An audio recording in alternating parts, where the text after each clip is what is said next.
Simple tip sa aking mga kababayan, kung may sitwasyon kayong ganito na kailangan lakyan ng butas para magkasya ang adapter, napakadali lang po.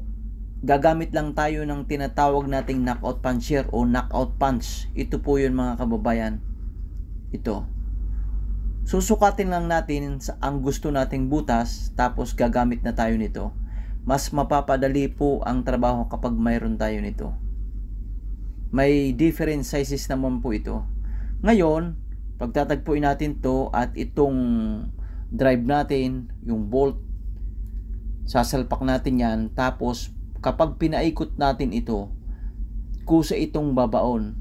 Kung beginning na walang butas ito, ang metal sheet natin walang butas, o ang fixture natin walang butas, ang size po ng bolt, malaki-laki ng konti ang drill bit na gagamitin natin para magkasya ito, pwede na tayo magsimula tulad natin ginawa natin. Pinagtagos natin ang bolt, tapos ito sinalpak natin yung cutter niya, tapos pinaikot natin ng ating adjustable wrench. Mabubutas ito, magkakasya na kung ano man ang ilalagay natin. May different sizes po ito. Ito ang pinili ko kasi ang adapter ay kasing sukat ng magiging butas nito.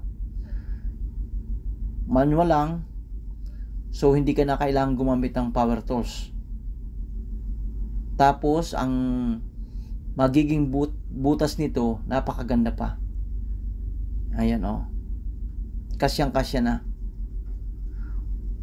Pag may proper tools tayo, tulad nitong proper yung tool na ito, napakaganda pangbutas. Ayun oh. Diba? May different sizes po ito mga kababayan, na depende po sa size ng bubutasan natin. Malaking tulong po ito sa trabaho. Mapapadali ang trabaho natin. Tapos malinis pa ang magiging butas ito. Sa simpleng video na ito, sana po nagkaroon kayo ng idea. Sa mga baguhan, maraming salamat po sa inyong panonood.